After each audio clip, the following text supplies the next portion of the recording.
Hello, my name is Jeff, and this is the new 2025 Volkswagen Tiguan, the Mark III, or third generation of the Tiguan, which also comes on a new Volkswagen MQB Evo platform, while also being lighter, but having more power. All welcomed improvements for the new generation, which, fun fact, did you know that the name Tiguan is actually the combination of tiger and iguana? And another fun fact is, did you know that the Tiguan is actually Volkswagen's best US selling vehicle, and for good reason? The 2025 starts at just over $30,000 with this top of the line SELR line I'll be showing you today, equipped as around $45,000, and is incredibly value packed with all of the features you could possibly ask for. So with that, let's take a look at this compact SUV. Now, under the hood of the third generation looks very similar to the second generation because it's still using the Volkswagen E888 engine, a turbocharged 2-liter 4-cylinder that can be found in the previous generation Volkswagens, but also across the current generations, across a widespread variety of different vehicles. So it's a tried and true powertrain, but it's been updated. It now produces 17 more horsepower than the previous models for a total of 201 horsepower, which is a great increase, and around 221 pound-feet of torque. Now, on top of that, in addition with the power increase, this third generation also weighs 170 pounds less, according to Volkswagen, than the previous generation. So you have a significantly better power-to-weight ratio while still being very, very efficient. So that'll help in a variety of different driving situations, and you'll certainly notice it in this vehicle as well. Now, this engine is paired with an 8-speed automatic transmission, and the Tiguan can be offered with either a front-wheel drive drivetrain or, like this one, the SELR line, with a 4-motion all-wheel drive. So that obviously can kind of depend on the trim that you go with, and that might determine where you live as well, if you live in a rainy or snowy area, like the additional traction or just the way that the all-wheel drive drives. Now, on top of that, it is still quite an efficient powertrain. We're talking about an EPA-rated 22 miles per gallon city, 30 miles per gallon highway, and 25 miles per gallon combined. And I can tell you from driving this thing, it is very, very efficient. And if you take a look at the engine bay here, you still have access to a lot of various things if you like to do your own maintenance. That makes it pretty easy to look at while still being mounted low for a good center of gravity. So that's the new tried and true but upgraded powertrain in the third generation Tiguan. So next, let's take a closer look at the exterior of the third generation Tiguan. Now, I quite like the styling changes of this vehicle. It feels very mature, but also still very forward looking. In particular, I quite like this rear section of the vehicle, the little spoiler, but then these very aggressive taillights, I think, give it a great look, in addition to just overall being quite sporty looking, obviously, as an SUV. If you take a look at it, also, there's quite a bit of ground clearance underneath it as well, meaning whether you get the front-wheel drive or the all-wheel drive version, you would have no problem taking this thing down certain dirt roads, fire roads. Elements like what it's currently on right now are no problem for this vehicle, which it makes it quite the utility vehicle in my opinion. Now, this particular vehicle, as the R-Line, does feature some changes that you won't find in the lower trims. You also get things like the R badges and slightly different grills. What is available is this spectacular Monterey blue color that is this very heavy metallic blue that I highly recommend, as I think it looks just gorgeous. Now, getting into some of these specific details, I do want to show you the front here, which of course has the R-Line specific grills and that new design language that Volkswagen is going for, integrating this light bar that goes all the way across both in the front and the rear, and you'll see that across other vehicles in the Volkswagen lineup. You also get LED lights all around, so nice and bright lighting, and it is adaptive here in the front, and of course it even looks very, very cool stylistically. You also get things like poor weather lights, and then as you come to the side of the vehicle, I want to talk a little bit about what's going on underneath the vehicle as well. So I mentioned earlier that this comes on the MQB Evo platform. It has 4-wheel independent suspension, which means it'll be great at articulating whatever road or off-road you're doing in this vehicle to make it nice and smooth, but we'll talk more about that in the driving. You also get electronic power steering and 4-wheel disc brakes. So great safety measures there, and really the best of what you could ask for in terms of the suspension and underneath aspects of the vehicle. If you take a look in the front here, we actually have these 20-inch wheels. They're quite nice. They look pretty good, wrapped in these Scorpion Zero all-season tires, and they're, nothing crazy or nothing special, but they do the part and they just add to the styling. As you take a look throughout the vehicle, you also have some more R badges here, but in the cabin section, there's actually a lot of really cool features. First of all, I actually want to talk about the windshield. So not only is this, of course, a heatable windshield, but it's also heat insulated, it's also sound insulated, and it has extra protection to help protect you from UV rays, which means you're not getting totally cooked on the inside of your vehicle, and it will also help keep the temperatures lower as well. And you can see some of the other safety aspects there in the windshield of the vehicle. As you come to the side here, the mirrors. Here on the R line, you have these integrated turn signals. They're power adjustable. Of course, they're heated, but also you can have them lock when the vehicle is locked, and they'll fold in to protect your vehicle from potentially getting hit. And additionally, you can also have the vehicle, when in reverse, it'll tilt the mirrors down automatically, in addition to aiding you with the camera system to help you back up the vehicle. You also get keyless entry on this vehicle for the front two doors, driver and passenger, and that's accessed through this key here that you can just keep in your pocket. Very, very sleek key, I might add. While they look like haptic feedback buttons, they're actually physical clicky buttons, so nothing wrong there. You can see the mirrors close when it's locked, and of course you can unlock it and everything will fold out as you get in the vehicle. As you take a look at the top here, we do get these silver roof rails, which are nice, in addition to the panoramic roof, which is quite nice, but we'll talk about that more in a sec. Some black pillars there to keep it all seamless and slick. The back doors, which are a fairly good size, that are also tinted glass for your rear passengers, another nice touch, and for protecting your luggage. In the back here, a little bit of a spoiler. You can see those lights I was talking about now lit up, the 4 motion badges, more of the R-line grills, the light bar across the back, Tiguan, etc. But it's also a power hatch. So you can access this a couple different ways. You can of course use the key, and when you do that, that'll go ahead and lift up the rear hatch to give you access to your rear cargo bay. And you have a fairly sizable amount of cargo here. Again, it's a compact vehicle, and you can see the seats are currently down. It has some nice storage pockets, but you have these switches here on both sides. And the cool part about those is when you pull that latch, it actually lowers your seats in just a few seconds. Now you can't raise them back up, but this is all you could really ask for. You can lower them super quick. They're easy to raise back up manually, but if you're loading something in the back, that makes it quite convenient. And then lastly, just a button there to drop the rear hatch. So dare I say, that is a quick look at what I think might be the best looking Tiguan they've ever produced. Moving on to the interior, it looks incredible here in the Tiguan, mostly because of their use of a variety of different materials and finishes throughout. I really love this wood decor finish that actually stretches all the way across the dash. And of course, we do have a two-tone finish in here, and then even just the seats themselves, with the fact that this theme is not just in the front, but carried through to the back, and then even the door cards, makes for a very premium feeling interior. Now,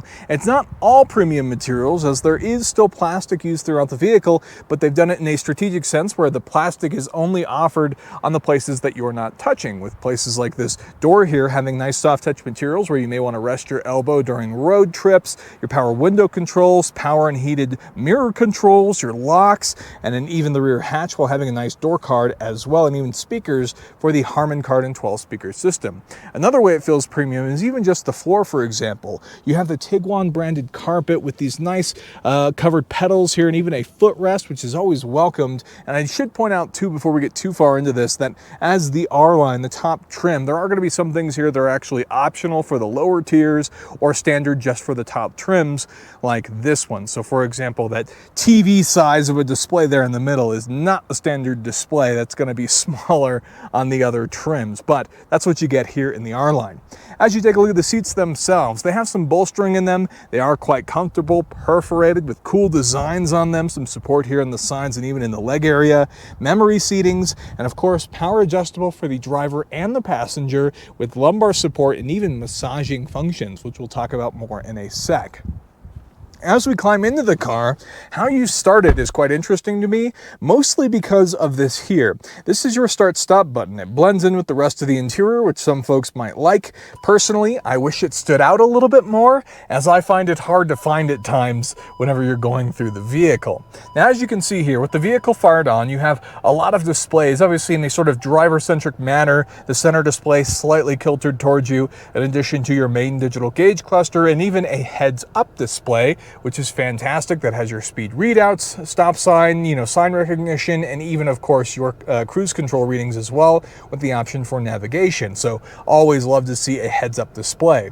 Now below that, we have a digital gauge cluster here. Now the cool part with this is, as you can see, it's currently purple. We'll talk a little bit more in a sec about how you can change the themes of this car and the colors of all these various displays, but also the fact that this main display is adjustable in itself. So what you can actually do here is you can change this display. Currently, this is essentially the information overload display, but there are extra options. You can simplify it using controls here on the steering wheel, which allow you to play with things and sort of customize them however you like. Now, another thing, for example, while you're on this main display, you can also customize what each individual gauge is actually showing you. So you can see some of the options here on the left and the right in terms of what you actually want to adjust in addition to your settings, all of this being available on the vehicle. And then you can do the same with the one on the left side, choosing to display whatever you like or nothing at all if you really want to simplify things down. But I think this is pretty intuitive. This is pretty self-explanatory in how you use this system, and the information it gives you is also pretty straightforward. As you look at the steering wheel itself, this is a nice leather-wrapped heated steering wheel. And interestingly, if we touch the heated button here, you can actually see that there are 3 different settings for this steering wheel. That's a little bit unusual. Most heated steering wheels usually only have 1 setting, but in this case, it has 3 different temperatures, so you can choose exactly what you like. That's a pretty bougie luxury. On top of that, you have some of your voice controls in here, additionally more navigation systems, radio adjustments, volume is over here on the side, and these are all physical buttons, of course. And then you even have your cruise control, which of course even features adaptive cruise control. Again, the price of this one is $45,000. Insane for the amount of luxury you get. And then behind that, we have some of our stocks themselves. This one on the left here is going to be how you manage your wipers and your turn signals and some of those extra features. Your main light controls are actually down here as far as managing the light system itself, as you can see there, along with the weather lights and just all of the various lighting modes that you can actually adjust through just by touching the display itself and kind of rotating through everything. And over here on the right, this is actually your shifter. And interestingly enough, the way this works is you actually just twist it forward. That puts the car in drive. You twist it backwards to put the car in reverse. And then you can actually, when in drive, push it forward again to put it in the sort of sporty mode, if you will, for the shifting.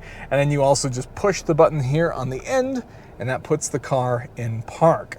Real quickly, for the reverse mode, that's what the backup cameras look like. It does have the actual lead mode, so as you turn the steering wheel there, it can show you what you're looking at there for the car, while also having parking sensors and even showing you the top-down view, which is incredibly helpful for making sure you're right in the center of that space. So, pretty luxurious and pretty straightforward, packed with tech.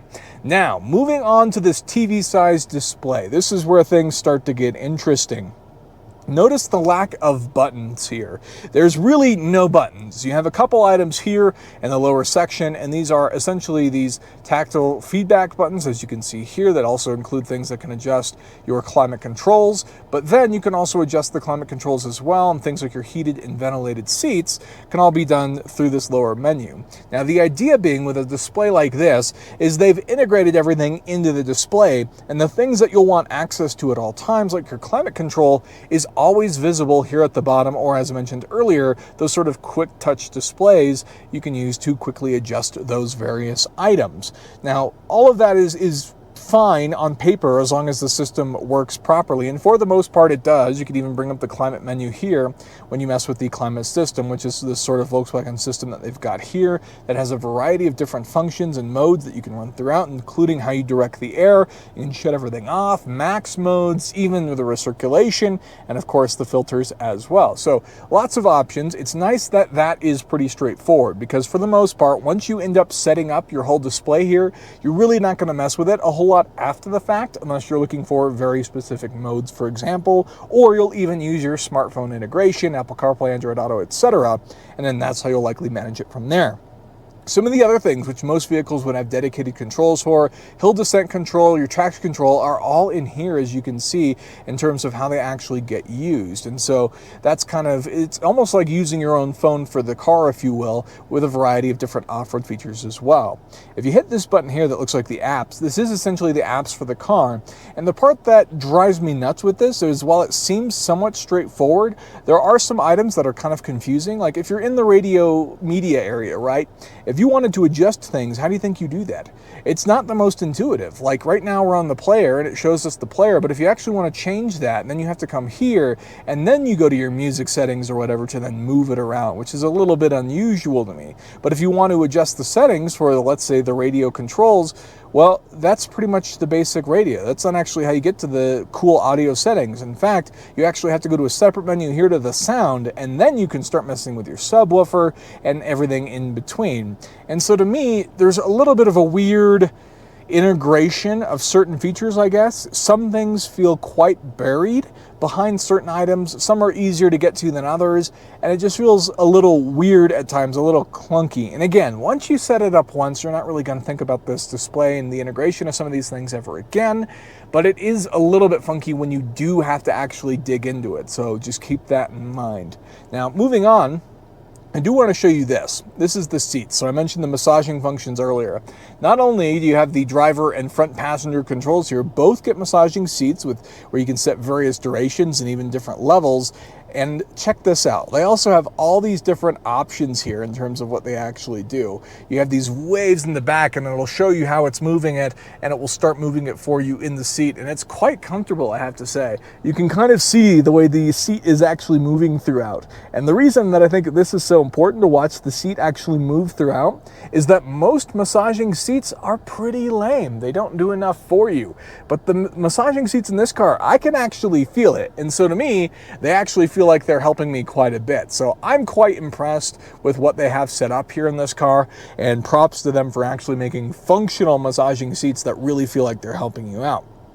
So that's a quick look at it. We could go through all the features, but I just wanted to show you the important stuff and help you get a feel for what you're actually looking at here and what the system actually does.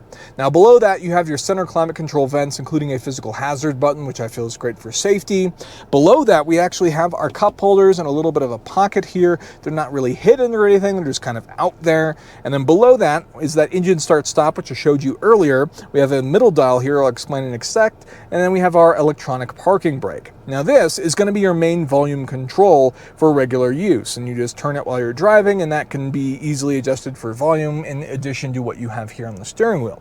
What it also works for, however, is adjusting some of your modes. So if you push this thing down, now you can see our drive modes have been brought up, and you can also access this separately through what's actually in the main displays. You can see the eco, comfort mode, sport, custom, off-road, etc. I think those are all pretty self-explanatory in terms of the car adjusting itself to the driving conditions you're in.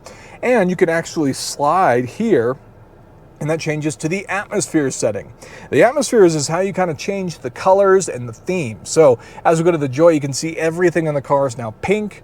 Nature, which I think might be my favorite, turns everything yellow. And you also have energetic. You also have minimal, which is actually changing the entire display layout. And then even your custom versions or an inactive version, which just makes it very, very basic. So lots of customizable options here on this vehicle. I like it quite a bit. You can tailor it. It comes with lots of luxuries. Everything is adjustable, including the steering wheel and steering column, even if just manually adjustable. You have things that you would expect, like your lights here, which have this cool touch functionality. You also actually have your panoramic roof, which has your finger slide displays here, so you can actually open things up if you want just by sliding your fingers. You also have, of course, your sun visors integrated in here with the lights separately. That comes on automatically, just like a Rolls-Royce, as those turn on. So that's a quick look at the interior. There's a lot of cool functionality, and Harman Kardon sound system, blind spot monitoring, safety tech, lots of adjustability. And to me, the biggest thing that I consider a luxury is luxury of choice. And there is lots of that here in the front,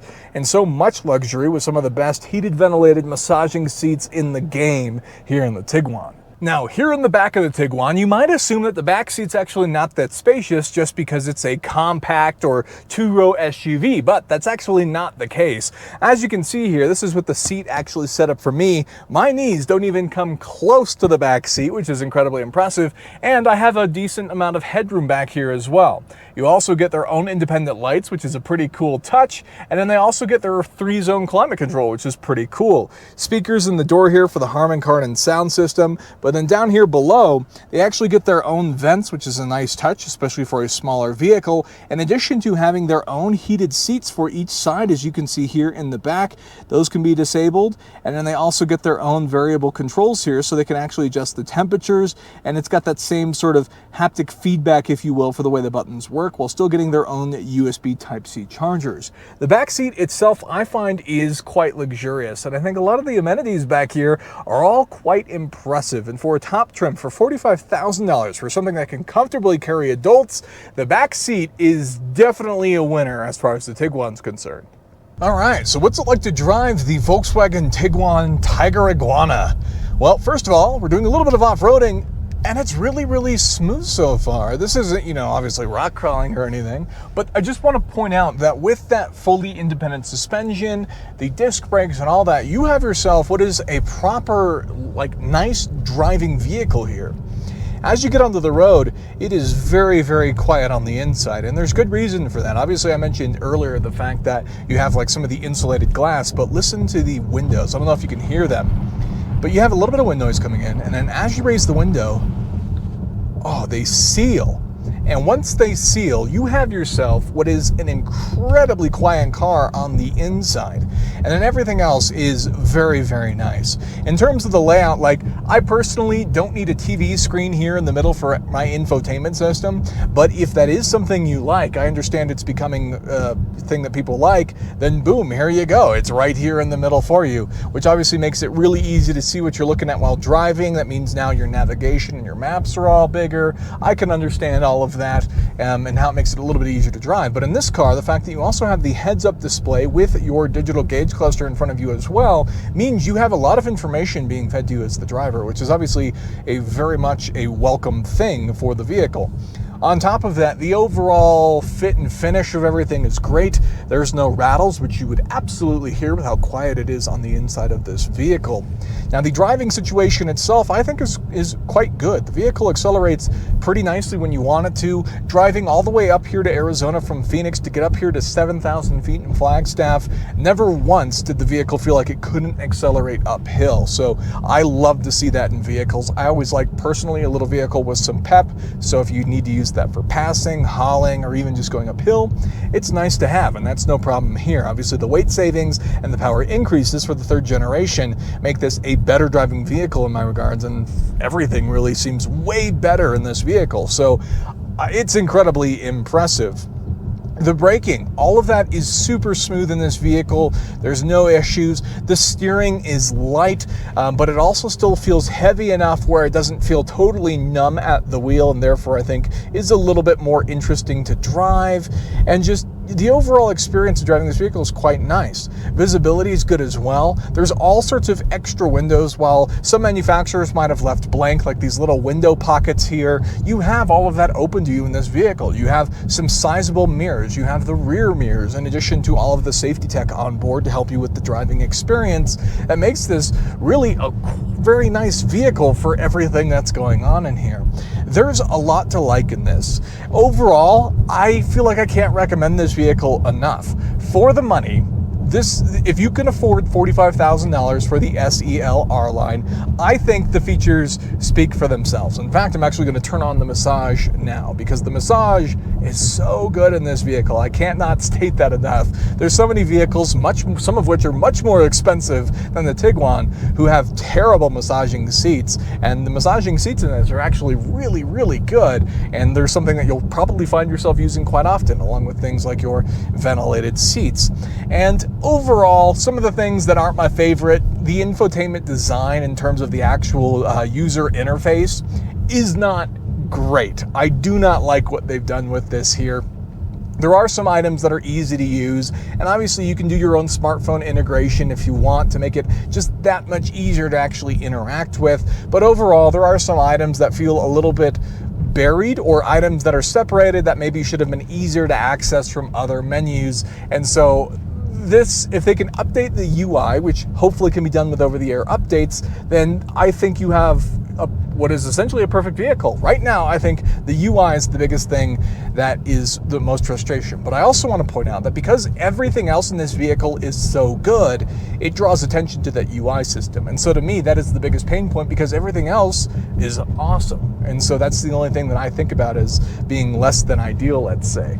But overall, you have an incredible vehicle here. I think it looks great. The third generation improves on the most important things. I mean, power to weight ratio, etc. Most people are never going to need extra horsepower, and yet here it is anyways, without compromising the fuel efficiency of this vehicle. And I can say from firsthand from driving this that in terms of overall fuel efficiency, I never had any issues with this vehicle. It's been getting great fuel economy since I've been driving it, with a ton of range. We're talking over 350 miles of usable driving range, just being able to easily fill it up. I think this is a perfect vehicle. If you're someone that's just looking for a daily, you need to haul some people, or even just yourself, I think this is a great vehicle. It's easy to park because of the size. It's easy to keep in lanes. It doesn't feel like it's wandering. It feels nice, tight, and agile from a driving perspective. I mean, it just feels like a properly sorted vehicle, with the exception of the software in the UI. But I can look past that, because if we're being honest, what's going to happen, scroll on the road, what's going to happen is once you set up your software integrations, once you set up your features to be perfect for you, you're really not going to touch them much beyond that. And so I understand that while that seems like a silly gripe, it's not going to bother you in the grand scheme of things. I don't think it should stop you from buying this vehicle, even if it's not the greatest system, because everything else is just so good. You'd be silly not to give this vehicle a try. If you're in the market for a compact or maybe even a medium-sized SUV, you need to go look at the Volkswagen Tiguan. It starts at just over $30,000. Top trim like this one is just $45,000. Maybe you can find the perfect option for you in between, although everything in this, I would say, is unbelievable value for $45,000. And I know that $45,000 can be a lot of money still, but again, the whole point of value is what you get for the money. And in this case, something to have heated, ventilated, massaging seats with a heated steering wheel and all these other luxuries is just incredible for $45,000. Now, if you don't need that, buy the cheaper one.